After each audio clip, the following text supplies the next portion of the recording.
So as you can see, this is not my first time doing passion twists. So I'm going to show you guys some tips and tricks on how to master these passion twists.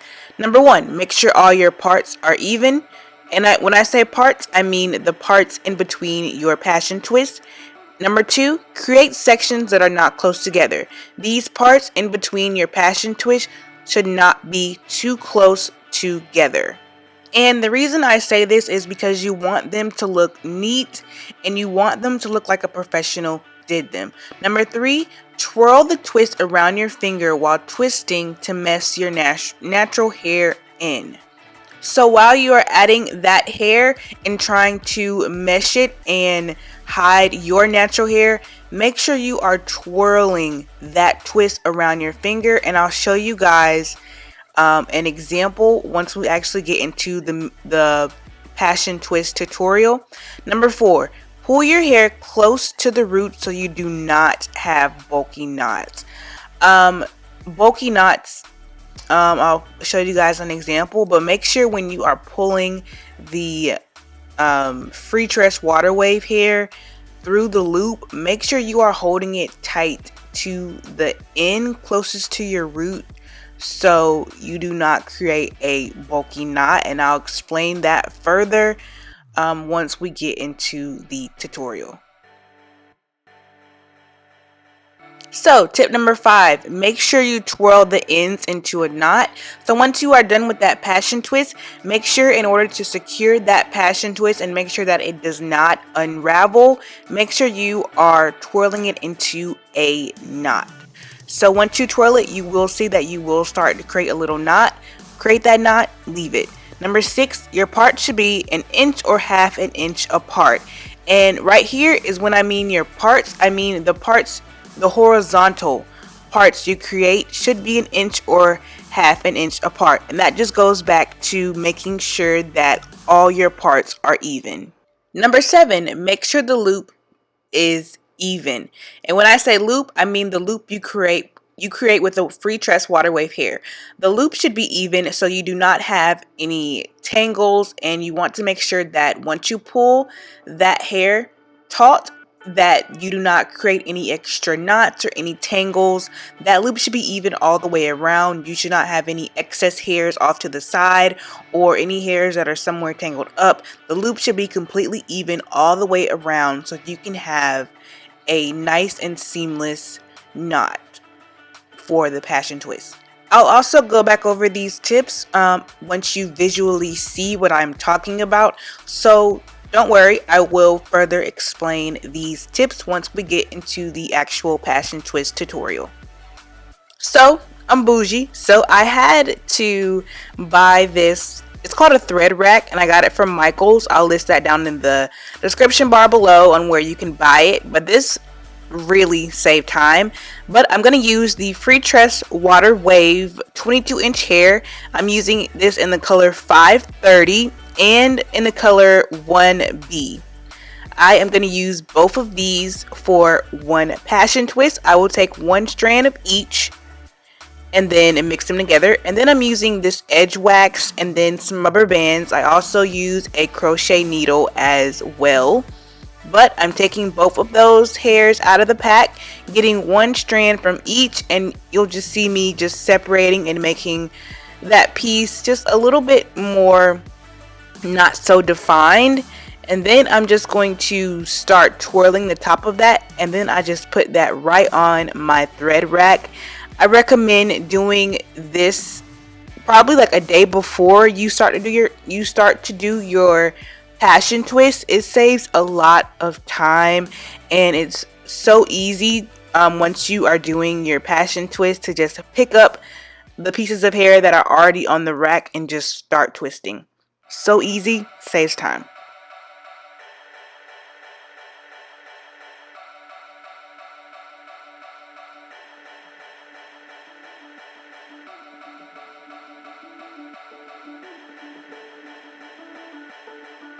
Alright, so now we're about halfway through with putting this hair on, but I'm just going to start getting into this tutorial.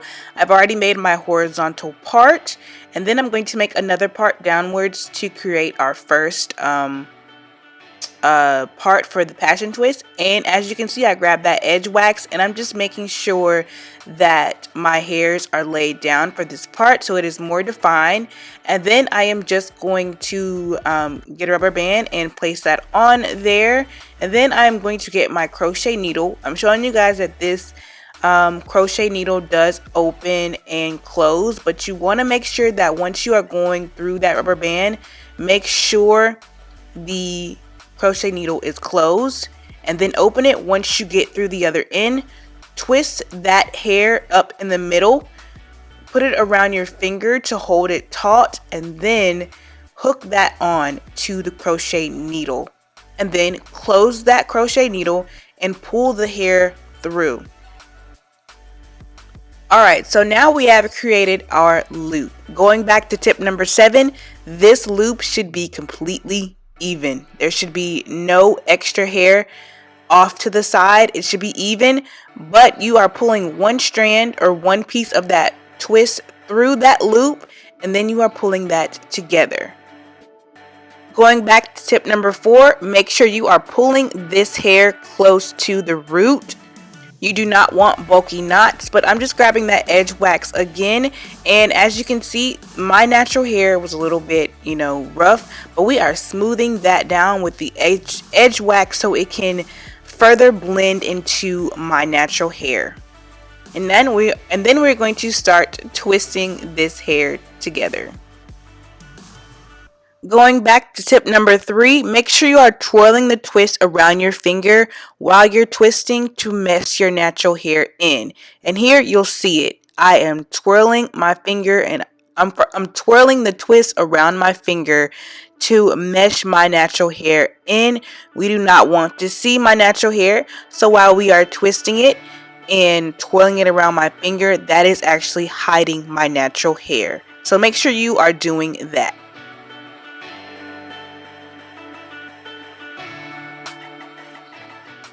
Going back to tip number 5, make sure you twirl the ends into a knot. So here you'll just see me twirling this around my finger, and you'll create a little small knot, but just leave it, and it makes your passion twist secure, and it makes sure they do not unravel. So I have done a couple already off camera. As you can see, I've, made a little progress here. We made a little progress.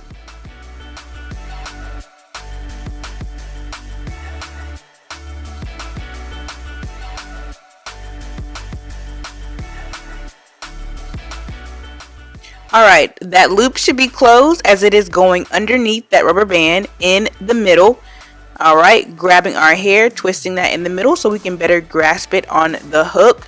Putting that on the hook, closing that latch, and then we are pulling that through. We created a loop. That loop is even, no extra hairs flying around. We are pulling one piece of that passion twist through that loop, and we are going to, wait a minute, I actually lost my natural hair. I'm gonna find it, y'all. There it goes. Okay, so also make sure you're not losing your natural hair. Then I am pulling that, making sure I'm holding those two pieces close to the root so we do not have a bulky knot. And there you go. Smoothing my hair out with that edge wax and separating those pieces into two. And then I'm going to start twisting, and I'm also twirling the twist around my fingers so we can hide my natural hair.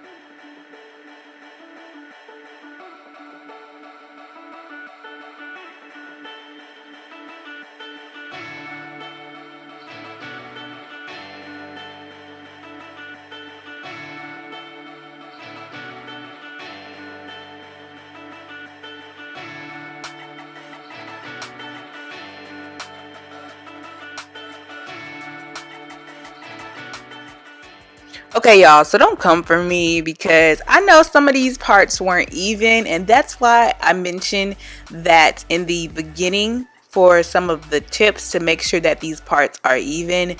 But I don't know what I was doing. Like, I've done passion twists so many times, and each time I always learn something new, or something just doesn't go the same way as I did it the last time, but here you can see my parts are not even, but honestly this is still kind of towards the back of the hair, so I wasn't too worried about that. But just make sure once you get to the top of your hair, the top, this is the part where everybody is going to see, because the back, not too worried about that. But once you get to the very top of your hair, make sure, I repeat, make sure your parts are even all the way around. Make sure the horizontal parts are even, and make sure the parts in between the passion twists are also even, because that is the most visible part, and you want it to look like your hair is like that all the way around. Okay? Okay.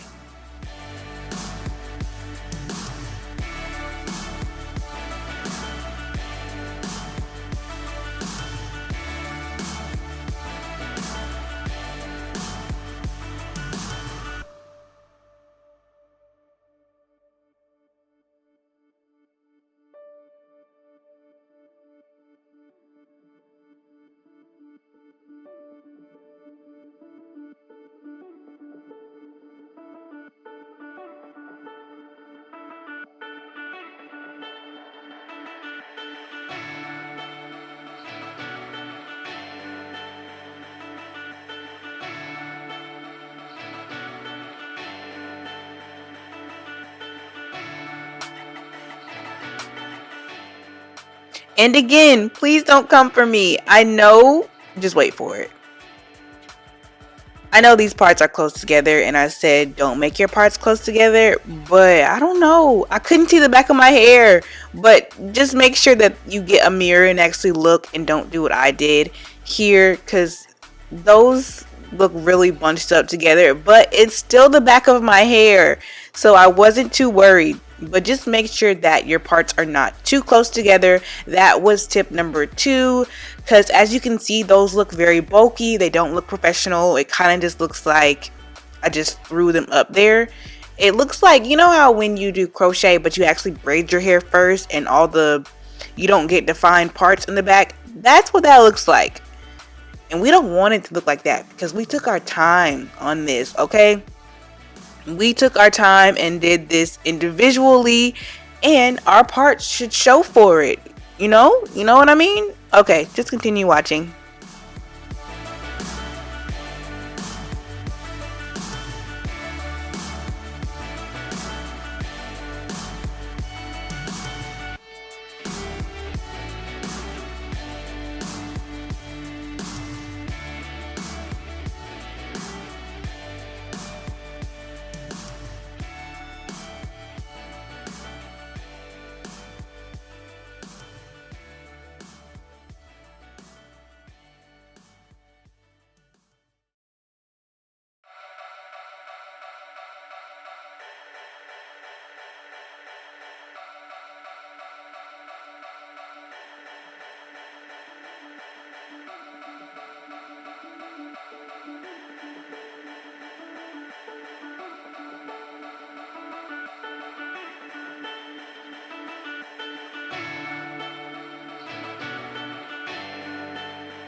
Now we are reaching the top of my hair, so I am making sure that these parts are even.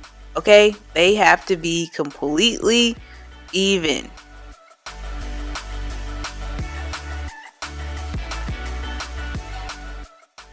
And get help if you can, but honestly, just try your best.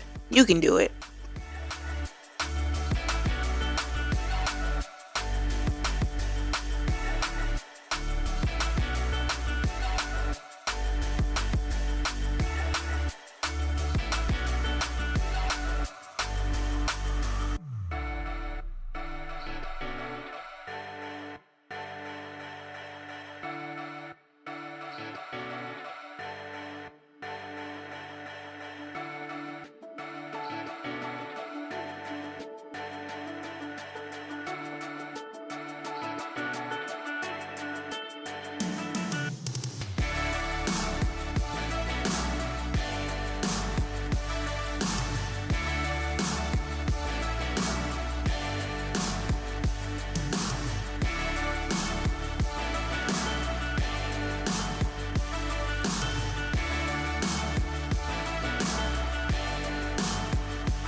Hey, it happens to the best of us. I was really tired.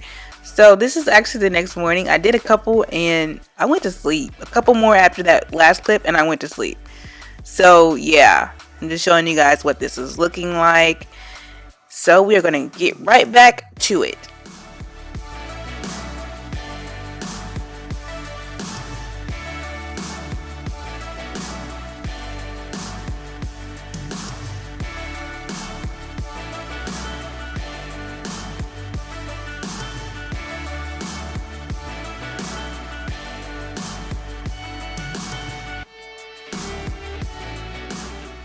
And in case you're wondering, I know I didn't mention this, but I did use 8 packs of hair. So I used 4 packs of the 530 and 4 packs of the 1B. So as I mentioned before, I have did mini, why do I keep saying mini twists? I have done passion twists before. Like I've done them like 3 other times, I believe. And I've never used more than 7 packs of hair. The reason I used so many packs of hair this time was because, as you saw before, I didn't define my parts and they were a little bit close together. Therefore, I created more passion twists than I normally do. But yeah, honestly, 6.5 packs of hair should be enough if you do not put your passion twists close together, make even parts, and if you do all of that, 6.5 packs of hair is enough. But grab 8 in case, it's always good to have extra in case you have more than normal, as I did.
That was a brand new pack of that Murray's Edge Wax, and it's all gone.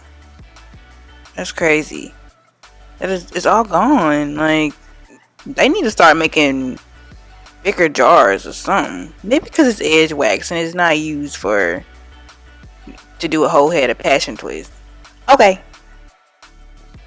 And I started using the Got to Be gel in a black tube. It worked alright, but it wasn't like my Murray's. So if you do this and you decide to use the Edge Wax, I don't know any other brands that have a huge jar of like wax, of hair wax, but you probably want to use a huge jar instead of an Edge Wax jar. But this works so good.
And voila, that is it, you guys. We are done with my entire hair. Ignore those white dots you see on my face. If you ever heard of the Mario Badescu spot drying spot lotion or whatever it's called, that's what's on my face. Okay, so don't come for me. Now I'm just going to show you guys how I tie my hair up. I just grab a few pieces in the front, pull them to the back with a scrunchie. I do not tie this twice, I tie it once. And you can also put mousse on your hair as well. I will list the type of mousse that I use. This is just for extra hold and to also make sure that your twists just, stay, frizzless. Just make sure that they're not, the mousse is just to make sure that they're not frizzy. But yeah, that's how I tie my hair up at night, and that's it. I hope you guys enjoyed this video, and don't forget to like, comment, and subscribe. And also, these twists are, heavy, and they feel a little bulky right now because they're fresh and new, but I promise you, as the days go by, your hair will start to kind of like drop. You'll know what I'm talking about when you do them, but I've done this so many times that I realized, the process of what happens. But your hair will kind of drop and they'll kind of just fall so effortlessly, and then they'll look so nice. I just love, after 2 weeks of doing passion twists, they just look so nice. But yeah, as I mentioned before, do not forget to subscribe. Hit that subscribe button. I get way more views than I have actual subscribers on my channel. What's up with that? Okay, let me not ever do that again. But what's up with y'all? Like, you like my content? Just subscribe. Okay, bye.